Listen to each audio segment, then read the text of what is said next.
Hi guys, welcome to the Sales for the Nigerian Wedding Industry podcast. I'm your host, Abuja-based photographer Tavishima Ayede. Every time before I hit record on the app, it shows the stats for the last listened episode. And looking at this now and comparing over the past couple of episodes we've done so far, I think it's evident that the most popular episodes are when I go on a rant. Unfortunately, today I don't have a rant, so you guys will have to make do. But now that I know that the rants are well received, I'll keep them coming. So every time somebody does something that gets me upset, and I think we can learn something about it from a sales perspective, rest assured that I will be whipping out my phone and hitting record so that I can share it with you guys, my audience. Now, today, I'd like to tackle a question. Should we follow up with former clients? Now, how this translates to those of us in the wedding industry, we wedding industry professionals, is should we follow up with former brides and with former grooms? To make things simple, I'm going to say former brides every single time, but when you hear that, please translate that in your head as former bride slash groom slash mother of the bride slash father of the bride slash whoever it was that was your primary point of contact at that last wedding that you did, at that last gig. So that's the question. Should you follow up with former brides? Now, as usual, there are two answers to the question, no and yes. People who say no, especially those who I run into in the Abuja wedding space, have this idea that weddings are a one and done type of thing. In other words, you have the weddings, once they give you the cash and you execute, you deliver, and that's it. You're done. No more relationship. You hand over the wedding album, no more relationship. You deliver the wedding cake. What are you following up for? You're done planning the wedding, on to the next, and that sort of attitude. In fact, there's some members of my crew who hold to that strongly. In fact, my most trusted video guy actually believes that weddings are a one and done. So while I try to prime contacts for relationships and to see what else we can get down the pipe, my 2IC and my most trusted video guy, as far as he's concerned, we took the check, we're done, and let's move on to the next one. And, it's not to say that you can't build a business legitimately that way. There are people who do take the check, deliver to the best of their ability, and then just move on. So there's some people who build business that way. But I think it's a lot easier when you try and take a long-term view towards these sorts of things. Anyway, before I deviate, where was I? Okay, yeah, so some people say no because they think weddings are one and done. And that's because they have a poor understanding of the sales cycle. Sales doesn't end with the check. I'm going to repeat that. Sales doesn't end with the check. At least for those of us who try and study up on classical ideas regarding sales.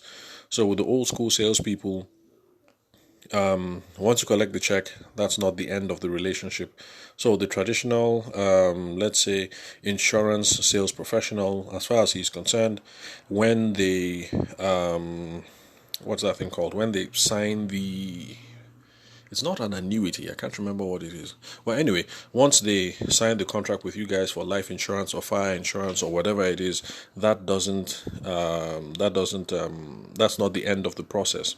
The whole idea in the old school sales approach is that once you pick up the check, once you close the sale, what you have created is an open relationship. So you have to keep following up on that. So in this case, the insurance salesman, yes, the person has opened up a policy for life insurance or for fire insurance or whatever it is. The person has opened up a relationship. Sorry, you have opened up a relationship with the person. So the onus is on you to keep following up to see how you can get them to renew and keep paying the premiums on that life insurance or fire insurance or whatever it is. So the goal with opening relationships is to see how we can get repeat business and referrals.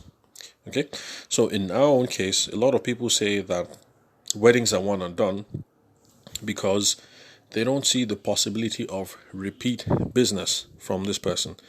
Now, in the case of insurance, that's easy. You open up life insurance, you have to pay the premium every year, and significant changes happen in your life, and you have to change the terms of your policy. So that's where, let's say for the insurance professional, for instance, it's obvious that you're going to get repeat business because you have to keep paying the premium, and when your circumstances change, you have to change your policy.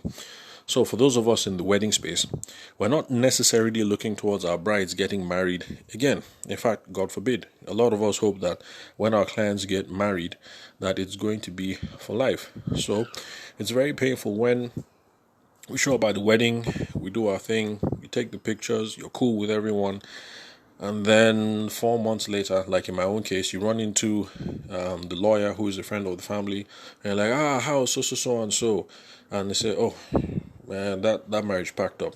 Like, what? It's only been 4 months. Well, anyway, that's a story for another day. But yeah, these things do happen. I've seen it live in Abuja right here. 4 months and marriage has packed up. Anyway, so it's not our hope that we're going to get repeat business because our brides and grooms get divorced and they have to marry someone again. But we can get repeat business and referrals through family. Sister might not be married, cousins might not be married, best man, those sorts of things, associates and colleagues. I have received some referrals from brides in the past. One in particular, who I did her wedding. The money wasn't good. I'll be upfront about that. The money wasn't good. But at that point, I think it was about 4 years ago, I hadn't met a fan. It was my first time that someone would walk up to me in a wedding fair and say, Ayede, right? I was like, yeah, this is where I heard about you. I came here to see you, and it has to be you. You are the one that is going to shoot my wedding. And I was really touched by that. And, at the time, I just determined that I was going to shoot the wedding regardless of what the money implications were, because I had never met a fan before, and my relationship with the couple has been really wonderful. And so from them I get lots of referrals through colleagues. She works in the medical space. She's worked in 2 or 3 labs, I think, over the last maybe 5 years or so. I can't remember. But anyway, so she's always making referrals to her associates and her colleagues. So that's a good referral source. And then, we can also keep up with. Okay, well, where was I? Anyway, I think that's it, bottom line. So repeat business and referrals, not because they get married again, but because they can refer us to family and they can refer us to associates and colleagues. So basically, that's the whole idea. For those people who say yes, that we should follow up with former brides, that's the rationale. That when you pick up the check and you close the sale, you have actually opened a relationship, and you need to follow that relationship through, because on the other end, you have family, associates, and colleagues. Now, there are a couple of people who maybe do not have an informed opinion about whether you should or you should not, but perhaps have not even considered the question because they don't even know how they should follow up with a former bride if they wanted to. So today I have some personal tips that I would like to share about how I do it anyway. So don't take this to be the gospel truth. Just take this as suggestions from one wedding industry professional to another. Now, in my opinion, I don't think you should follow up using email, because weddings are, how do I put it?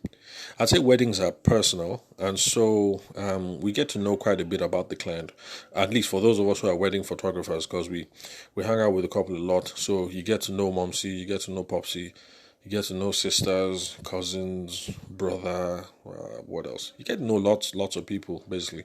So you build, some of us anyway, build a personal vibe with the couples in the lead up to the wedding, and maybe in the the days that follow, the weeks that follow the wedding, before we submit the deliverables.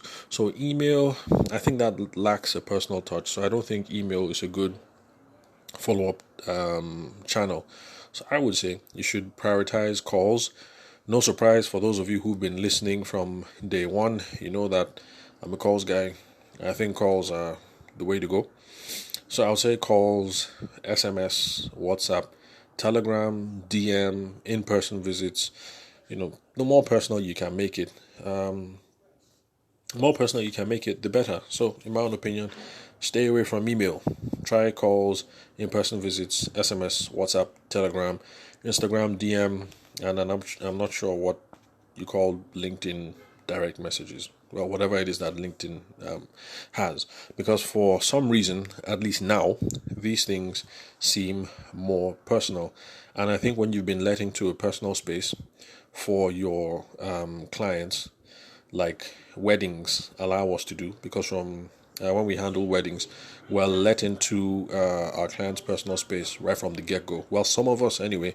I would say wedding photographers and I think makeup artists, I think we get let into our client's personal space, because I've noticed that makeup artists are really good. They come in, they do makeup with the bride, and next thing you know, they're hanging out with the bridesmaids. They do some makeup there, then they go and touch up momsy's makeup, and stuff like that. So I think makeup artists get to really expand their personal network every time they handle a wedding. So make sure that you're using follow-up channels that are more personal in nature. Now, how do you do this? You do this through two main things. One, you can touch base around personal milestones, and then you can also touch base around professional milestones. Now, when I say personal milestones, I mean things like the arrival of the kids, that's obvious. Birthdays, so the groom's birthday, the bride's birthday, and then we also have religious occasions. We have Xmas, we have Salah, we have Easter, and what have you. Of course, that depends on the religion of your bride and groom. So, I mean, these are things that you can follow up with the clients on, basically. So, hey, congratulations, I heard you just gave birth to the twins. How are they doing? When you guys coming back into the country? God bless you. May your children live long and prosper, blah blah blah. The usual. Happy birthday, um you know happy birthday, long life and prosperity, blah blah blah, the usual. And then messages on religious occasions. One thing that I'd advise, though, when it comes to messages around religious occasions, everybody sends broadcasts these days. So it's quite easy to tell when you've received a broadcast. So, in my own opinion, I'd say take some time out and craft something particular to the client. We're trying to build a relationship here, and we've had GSM in this country for quite a while now. So I don't think this broadcast thing works. You have a couple of people, let's say like my mother-in-law, who just ignores. She's got a thick skin, and yes, my mom ignores. I personally, which is not typical of me, but I personally, after a while, I just delete. I'm like, this person has nothing to offer, and so I just delete people who keep blanketing me with broadcasts all the time. So I don't think broadcasts are a good idea because they are impersonal. So if you're going to do the Christmas message, the Salah message, the Easter message, make it personal. And I'm not just saying switch up the name. You create the broadcast and then you just change the name from Happy Salah Fatima, Happy Salah Ibrahim. Don't just switch up the name. Make it something personal. Okay, then we can also touch base around professional milestones, because people, I mean, of course, after the wedding, they're going to get promoted in their career. Like I noticed on LinkedIn that one of my earlier grooms in Lagos from maybe 7 years ago just got promoted. He's now an executive director or something like that in the telecoms industry. So I hit him up on LinkedIn, cool chats after that, called his wife, and it was nice to re-establish base rather, because at the time I shot their wedding, I didn't have a sales process in place. So that was back when I just would pick up the check, deliver, and then say bye-bye and let things be. So now I know better, and I've been trying to reestablish base with some of these clients. Unfortunately for me, even though I had their digits on my phone, I wasn't top of mind. They weren't top of mind for me But with a LinkedIn notification, I've been able to get that up and running again. So people get promoted or they change careers. People move into new industries, and then for those of us who have brides and grooms who are into one line of business, sometimes they switch and they do something else. Like one of my former grooms who used to be a wedding professional, but now after a while switched into the industrial cleaning space. And so it's just a nice idea to touch base with them and say congratulations, and just let them know that you've been keeping a note with what they've been up to and you care, basically. So how do you get follow-up prompts to make sure that you keep up to speed with all of this? Because I'm sure for those of you who haven't tried this before, it's sounding like an awful lot of things to do. So one tool that you can use to help is your calendar. I don't try to do this by remembering everything. You are going to forget.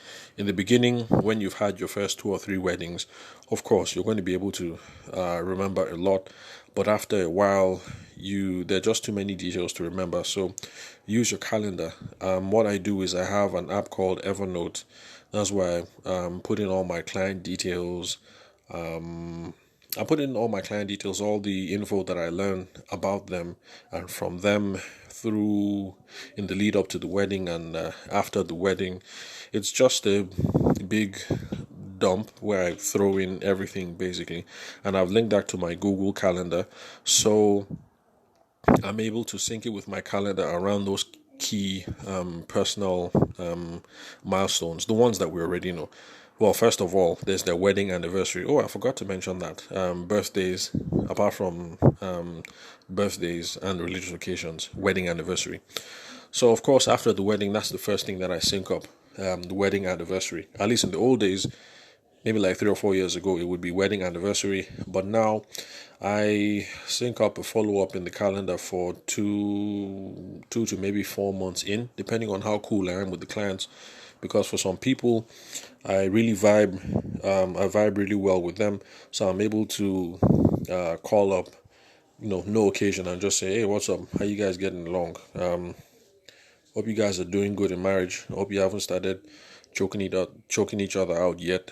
Just a cool casual conversation like that. And then after that, I can now key in the next follow up to be wedding anniversary. So yes, well, basically, the point is don't try to remember everything.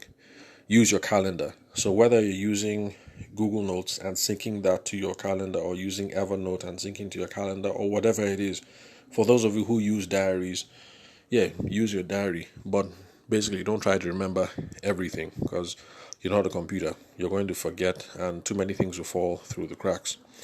And this is something that I've learned from a lot of wedding planners here in Abuja.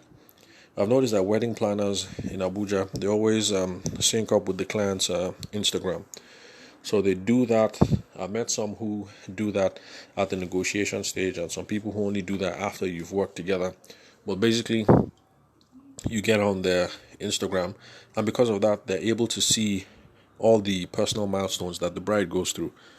So when the bride gives birth, they see it because it's on Instagram. When they do the baby birthday shoot, that's on Instagram. When they do the the pregnancy shoot, that's on Instagram. And so because wedding planners in Abuja like to hook up with their clients on Instagram a lot, they're able to follow the personal milestones as they come along. And because of that, they're going to be able to make these phone calls, or the WhatsApp, the Telegram, the DM, and all these other things that I've been suggesting. So LinkedIn, that's a good follow up. Sorry, Instagram is a good follow up prompt. LinkedIn is also a good prompt, but that's going to be on the more professional end of things. That's where you're going to be able to see that Mr. Groom has gotten the promotion, or Madam Bride changed careers, or that they've both, or if they've both set up a new company. Another way that you could do that, Twitter. That's for handling topical conversations. Now, this is something I don't do too good. I stay away from topical conversations entirely.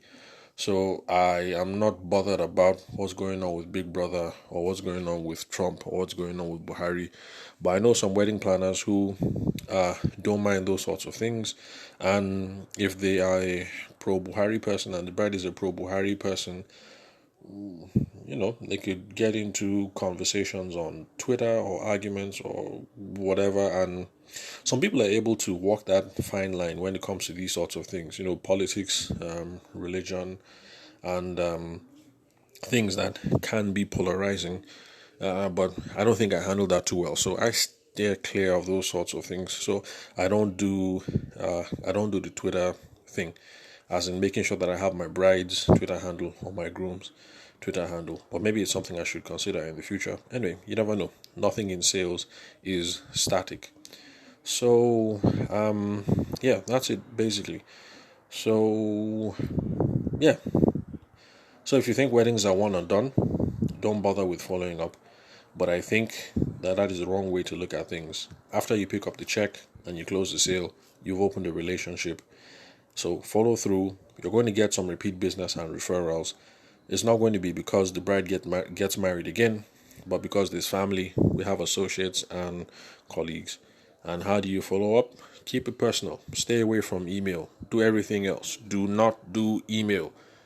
Go and visit, call, SMS, WhatsApp, Telegram, DM. The more personal you keep it, the better. You can touch base around personal milestones when the children come, wedding anniversary, or you can keep it around professional milestones when they open up a new business or they get promoted.